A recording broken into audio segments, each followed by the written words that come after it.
kepada beliau kami persilakan. Sallallahu alaihi Nabi Muhammad.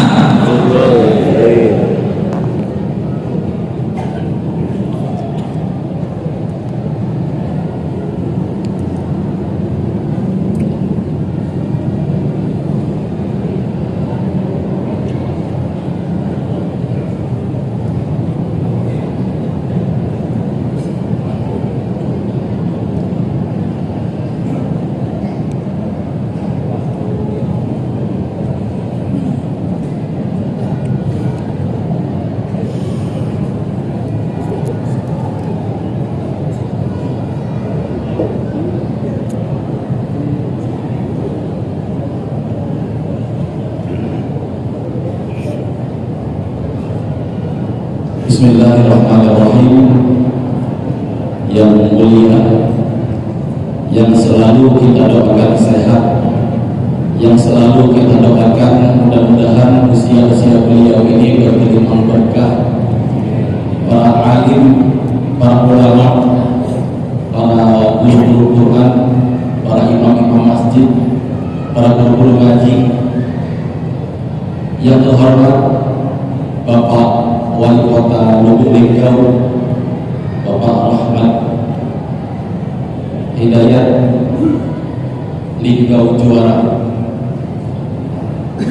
yang kami hormati pula Bapak Wakil Wali Kota Bapak Ustaz Effendi, Katsarallahu Alaikum, mudah-mudahan Allah sehatkan. Yang kami hormati pula hadir di sini Bapak Herman Jaya selaku Ketua Pengurus Masjid Assalam, berikut jajarannya.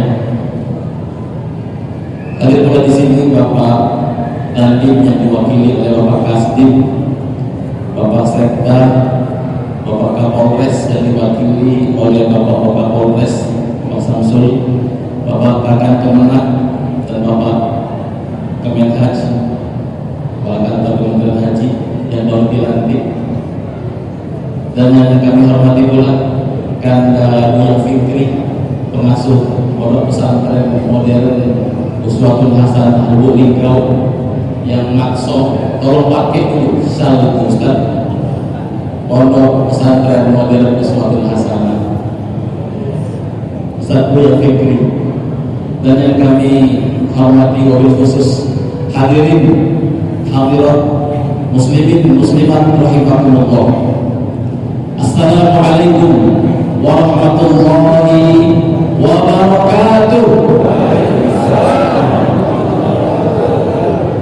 Alhamdulillahi rabbil alamin, wa bihi nasta'inuhu ala umuri dunya waddin, wa salatu wassalamu ala rasulillah sallallahu alaihi wasallam. Rabbi shrah li sadri wa yassir li amri wahlul 'uqdatam min lisani yafqahu qawli. Bersyukur kepada Allah dengan mengucap alhamdulillahirabbil alamin. Bersalawat kepada Nabi dengan mengucap Allahumma shalli ala sayyidina Muhammad. Ibu-ibu yang di belakang, apa kabar Bu? Sehat? Sehat saja tidak cukup Bu, kita harus walafiat. Walafiat itu apa Ustaz? Walafiat itu sehat batin, sehat pikiran. Yang paling layak itu sehat Bu, tapi tidak walafiat. Koruptor itu sehat juga Ibu, tapi tidak walafiat. Yang dalam ngomong itu kandiono itu juga sehat Bu, tapi tidak walafiat. Hadir lagi di sini. Hadir. Jilbab putih. Bapak yang di depan sehat Pak? Sehat Pak? Kalau sehat itu udah enggar di tiang Pak. Datang duduk jadi tiang dari dinding. Ustaz, apa hukumnya dengan kajian sambil nyender di tiang sama di dinding? Jawabannya musyrik, bersandar ke selain Allah. Dan apa-apa Bu, santai Pak. Nyender di depan ke kursi malah nyender. Dengan tausiah balik masuk surga. Malam ini enggak?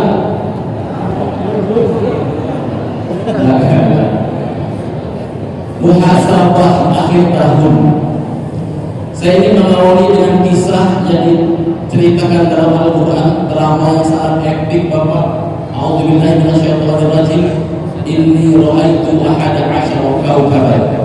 Kata Nabi Yusuf, wahai ayahku Yakub, aku melihat 11 bintang dan mereka sujud kepadaku. Wa ra'aituhum li sajidin.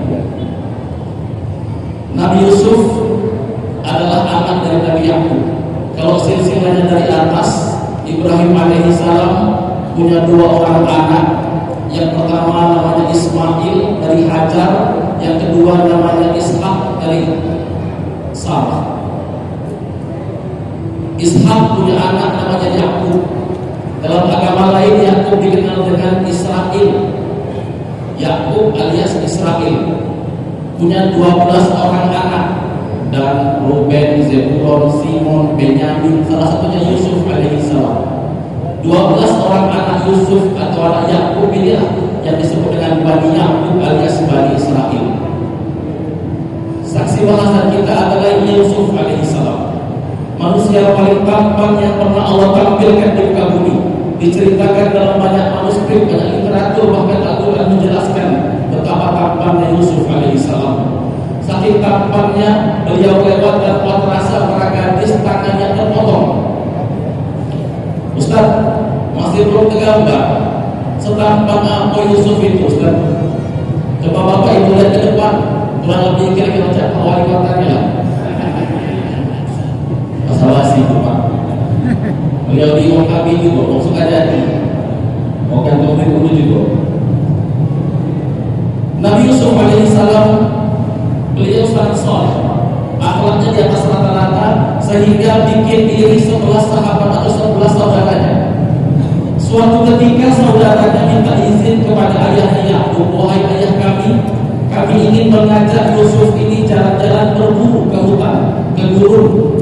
Kata Yakub, tidak usah, sini baik.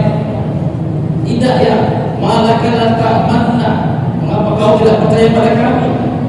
Wa inna lahu lanasihun, kami ini kakaknya, kami yang menasihati dia, izinkan kami ajak Yusuf jalan-jalan. Kata Yakub, silahkan kalau begitu. Kemudian dibawa jalan-jalan. Pada saat itu usia Yusuf hanya 7 tahun, 7 atau 8 tahun, kurang lebih sekitar kelas 2 SD. Sampai di sebuah gurun ada sumur, Yusuf dilempar ke dalam sumur. Yusuf kecil dilempar oleh saudaranya ke dalam sumur. Kemudian sebelum dilempar, bajunya diganti, baju Yusuf dilumuri darah domba.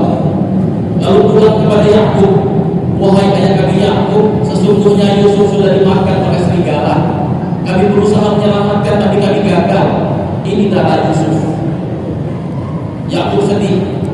Saking sedihnya Yakub, dalam riwayat beliau nangis sampai buta. Beberapa hari kemudian saudaranya berpikir jangan-jangan Yusuf belum mati. Mari kita lihat. Begitu dilihat ke bawah sampai di sumur tersebut, Yusuf kecil belum meninggal, belum mati, masih hidup Pak. Lalu diangkat. Mereka sangat khawatir sekali kalau nanti Yusuf pulang, Yusuf akan bercerita. Akhirnya Yusuf diikat oleh saudara kandungnya. Kemudian ada musafir lewat, lalu berkata, wahai tuan musafir, tuan mau tak beli budak? Ini budak kami jual, ganteng. Mungkin di tempat bapak di Mesir atau di Damaskus bisa dijual dengan harga yang mahal. Kata karavan tersebut, baik, kalau begitu kami beli. Diberikan uang, dinaikkan ke atas kereta. Yusuf kecil berkata pada tuannya, baru di beliau. Kata beliau, dengarkan kalimatnya bagus sekali Pak. Singkat cerita, Yusuf dibawa, diperjualbelikan di Mesir, lalu kemudian difitnah.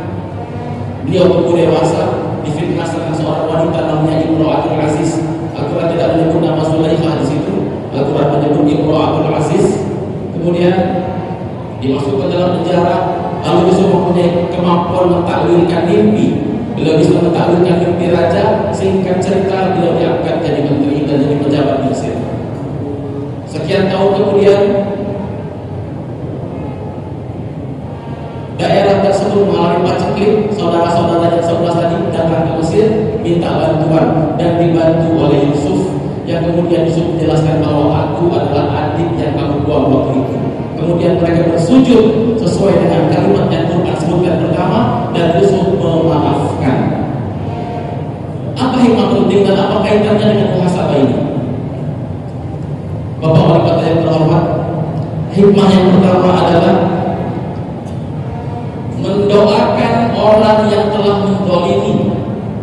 Jelas diperbudak, dibunuh, tapi justru didoakan. Semoga Allah menjaga kalian wahai saudaraku meskipun kalian telah menghancurkanku. Semoga Allah menjaga kalian meskipun kalian telah menzalimiku jadi budak aku sekarang, tapi tetap mendoakan. Coba sekarang bisa kita begitu? Ingat-ingat nama-nama yang menzalimi kita. Misalnya gara-gara dia kita difitnah, atau tetangga depan rumahnya kita malas ketemu dia. Kadang-kadang permasalahannya muncul dari uang mama, kakak, adik. Coba Pak, pegang dadanya lalu bilang, Nabi Yusuf alaihissalam, hafizahumullah walau qayyamtumuni, hafizahumullah walau qayyamtumuni. Ingat wajahnya lalu doakan. Hikmah yang kedua, memaafkan orang yang telah menzalimi. Ini berat Pak. Paling berat itu memaafkan orang yang telah menzalimi kita. Nabi SAW bercerita, meneruskan saat beliau menceritakan tentang kisah Nabi Yusuf. Kata Nabi, di hari kiamat ada seorang yang tidak ada amal baiknya, tidak banyak amal baiknya. Dia bukan syuhada, tidak berjuang seperti para syuhada, tidak mengajar seperti para ulama. Tapi kata Allah, masukkan dia ke surga. Malaikat bertanya, kenapa ya Allah? Al-jaza min jinsil amal. Karena dia mudah memaafkan saudaranya, maka aku pun mudah memaafkannya. Kadang-kadang Pak, Yopi, lawan politik susah maafkannya. Kolega kantor berat sekali Pak. Yaitu muhasabah yang lalu, coba buka hati, maafkan dan doakan. Lalu yang ketiga, apa hikmah dari kisah Yusuf? Man kana yu'minu billahi wal yawmil akhir. Bagi barang siapa yang beriman pada hari kiamat dan hari akhir, fal yasil rahimahu. Sambung silaturahim. Sambung silaturahim. Pulang dari sini, biar acara muhasabah ini bukan sekedar seremonial. Pulang dari sini Pak, sebelum tidur ambil air wudhu, buka HP-nya. Berapa nomor kontak yang kita blokir, buka, doakan. Hafizahumullah walau qayyamtumuni. Hafizahumullah walau qayyamtumuni. Sanggup? Sanggup tidak? Percuma Pak acaranya kalau tidak kita sanggupi. Pulang Pak, buka blokirnya. Kadang-kadang yang diblokir itu uang, mama, kakak, adik. Alhamdulillah. Lalu pertanyaannya, Ustaz, tidak beriman seseorang kalau tidak menyambung silaturahmi, apakah boleh atau perlu atau harus kita sambung silaturahim dengan mantan? Masya Ambil juga ya Allah. Mau tahu jawabannya Bu? Tidak penasaran? Jawabannya tidak boleh. Mengapa? Karena pasti ditunggangi syaitan dan akan muncul fitnah. Ada 3 dusta yang diperbolehkan dalam Islam. Yang pertama, dusta dalam strategi perang. Itu boleh. Yang kedua, dusta yang diperbolehkan adalah ketika kita mendamaikan orang yang sedang bertikai. Misalnya kita lagi berdiri, ada orang lewat, lari. Orang kedua datang, bawa pedang. Kau lihat dia udah? Tidak, aku udah lihat. Padahal beliau lihat, beliau berdusta. Tapi dusta ini boleh. Dusta yang ketiga yang diperbolehkan itu apa? Dusta yang ketiga yang diperbolehkan adalah suami istri tidak menceritakan tentang lalunya. Itu boleh. Jadi silaturahim dengan mantan, no. Muslimin rahimahullah. Berkaitan dengan muhasabah ini saya ingin bercerita Pak. Saya baru pulang dari Bogadi sampai jam 5 dari Batu Kaca langsung ke sini seperti yang dijelaskan oleh Pak Wali Kota tadi. Namun 2014 lalu, awal ingat sekali cerita ini. Waktu itu nginap di Hotel Anwar Movenpick. Itu hotel bintang 5 yang kalau buka pemandangannya itu langsung Masjid Nabawi. Andor kan. Pas beliau turun aku tanya, Kak, berapa gaji pegawai ini? Aku di hari ya, 80.000 cuma sehari. 80.000 sehari. Obrolan singkat, beliau mau istirahat pulang. Aku ikut, Pak, ayo ikut aku ke rumahnya. Jalan, masukkan, kontrak di bedek. Buka pintu, istrinya assalamualaikum, dia kasih anduk, Kak mandi dulu. Habis mandi dipanggilnya makan. Buka tudung, nasi hangat, telur dadar, pindang patin. Pindang patin, tidak murah. Pindang patin sambal campur. Tapi makannya kemudian dikasih air minum, perasaan jeruk hangat. Diminum, Pak, suaranya kedengaran. Tidak pakai gelas, Pak. Gajinya kecil, tapi rezekinya besar. Itulah makna dari rezeki Allah yang atur. Bukan jualan baju sampai jualan baju, yang ini beli ke sini dan jadi beli ke sini. Bukan itu. Yang dimaksud adalah rezeki Allah yang atur yang seperti ini. Mudah-mudahan yang di sini gajinya besar, rezekinya besar. Amin. Itulah tujuannya Linggau juara, maju kotanya, sejahtera. Begitulah Pak. Aku baru kenal cerita tadi. Benar Pak. Itu maksud rezeki Allah yang atur. Kemudian sebentar lagi kita akan masuk ke tahun baru. Apa sih hal yang harus kita perbaiki setelah kita muhasabah tadi? Yang pertama, perbaiki syahadat. Bersaksi tiada Tuhan selain Allah dan Muhammad adalah utusan Allah. Aku sering sampaikan ini dan aku ingin sampaikan sekali lagi karena ini penting sekali. Kita bawa mobil Pak, ngebut ketemu kucing. Kawan sampai ngomong, kucing ini harus dimakamkan dengan baju yang dipakai supir. Pernah dengar? Pernah? Mana orangnya? Balik. Meyakini ada kekuatan lain selain kekuatan Allah yang bisa mendatangkan bala, cacat syahadatnya Pak. Ada lagi, kupu-kupu masuk rumah besok atau baca tanya Pak. Tadi aku ngobrol sama Kak Hasbi, beliau dari Ogan Ilir. Aku ingin ceritakan daerah beliau ini, bisa dikonfirmasi nanti kebenarannya. Aku pernah isi Kayopi di Ogan Ilir itu setelah daerah Munggu, daerah Serikembang, Merekong, itulah Ogan Ilir. Waktu itu Maulid Nabi, kata pengurus masjid Ustaz Rian, biasanya ini ramai Ustaz. Terus ini ramai kok? Tidak, lebih ramai lagi Ustaz. Kenapa? Kami ini kebagi Ustaz, di sana ada yang meninggal. Terus ada yang takziah dan ada yang Maulid Nabi. Oh iya. Aku bertanya, kapan beliau meninggal? Sudah 4 hari ini Ustaz. Loh, kok belum dimakamkan?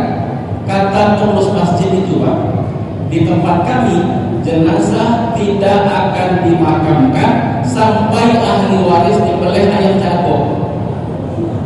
Itu kan asli. Itu nggak asli. Untuk apa? Disembelih ayamnya, bukannya atau pahanya buat ini, sayapnya untuk ini, lehernya untuk ini, dimakan, dimasak Allah, makan sama-sama, selesai baru dimakamkan. Aku bertanya sama bapak yang urus masjid tadi, kenapa Pak? Untuk apa nyembelih ayam jago? Kenapa jenazah tidak dimakamkan sampai ahli waris nyembelih ayam jago? Jawaban beliau, karena ayam itulah nanti yang akan menemani beliau di alam barzah. Karena jadi opor tadi. Itu Pak. Jadi jahiliyah itu bukan bodoh juga. Jahiliyah zaman itu mereka transaksi ekspor impor multi internasional. Quran ila fi Quraisy, ila fi rihlat asy-syita'i was-shaif, berdagang musim dingin ke Syam. Syam sekarang jadi 4 negara bagian, Yordan, Lebanon, Palestina, Suriah. Jahiliyah itu apa? Jahiliyah itu kesalahan disepakati sama-sama, diundang-undangkan dan diyakini menjadi sebuah benar. Kalau mungkin masih ingat di daerah itu Pak, di Batu Rajo, orang tidak menikah, tidak dilangsungkan akad nikah warnanya ini. Pak Wali masih tahu daerah itu. Dan itu diyakini menjadi sebuah kebenaran Bapak. Cacat saja. Kemudian masih di daerah kami cerita tentang daerah kami nih Pak ya. Logo Batak, ada pesantren kita, belok ke kiri ada daerah namanya Kartamulia. Belok ke kiri itu banyak dusun Pak. Ada Lunggaya, ada Bandar Agung dan lain sebagainya. Di situ Pak ada keyakinan kalau masa pindah lebihkan satu mangkok taruh di bawah pohon tengah dusun kalau punya nak ngecap. Tahu? Tahu nggak? Punya ngecap tahu? Icip. Dan itu jadi tradisi dan dianggap sebuah kebenaran. Akhirnya kami riset kan, kita putra daerah Pak, bicara seperti ini beresiko. Karena kita putra daerah kita riset, apa penyebabnya? Ternyata penyebabnya adalah, misal aku lagi duduk sama Pak Fahmi, Pak Fahmi ramah bertanya, dari mana Pak Herman? Pak Herman jawab, aku baru sholat maghrib di Mekah, sekarang sholat isya di dusun. Oleh Pak Fahmi, hebat beliau ini, jalan di bawah hujan tidak basah, padahal payung lagi taruh di samping. Percakapan ini Bapak didengar oleh anak-anak TPA. Mereka lari-lari sambil dengar percakapan kami bertiga. Tahun berikutnya kami bertiga meninggal. Tahun kedua anak-anak TPA ini dewasa dan punya anak. Lalu kemudian dia ceritakan ke anaknya, anaknya ceritakan ke anaknya, anaknya ceritakan ke anaknya. 8 generasi jadi sebuah kesimpulan. Dulu ada Buyang Sakti, sholat maghrib di Mekah, sholat isya sudah di dusun. Kalau jalan di bawah hujan tidak basah, namanya Buyang Herman, kuburan di situ. Tidak ada yang mendekat kebenaran dari kebenaran ini Pak. Ternyata cuma itu. Obrolan panjang dianggap sebuah kebenaran. Bapak Ibu sekalian, sekali lagi saya ingin menegaskan apa yang perlu diperbaiki. Yang masih meyakini ini cacat sahadatnya. Punya duit 20 juta dalam ATM tapi lupa PIN. Nah itu akhir-akhir. Yang kedua, Muhammad Rasulullah, Muhammad adalah utusan Allah. Itu artinya apa? Meyakini bahwa Muhammad itulah yang kita tiupkan, jangan sambil berdiri tercampur, yang bersih sama sekali tidak ada. Di zaman kita ini rezeki yang murni tinggal maaf hujan dan lapangan. Kalau kita genteng masih ada urusannya sama pabrik genteng, kalau semen masih ada urusannya sama pabrik semen. Kena tegak kena hujan maaf. Nah itulah tinggal yang sudah bisa kami. Sudah tinggal zakat. Berapa zakatnya Ustaz?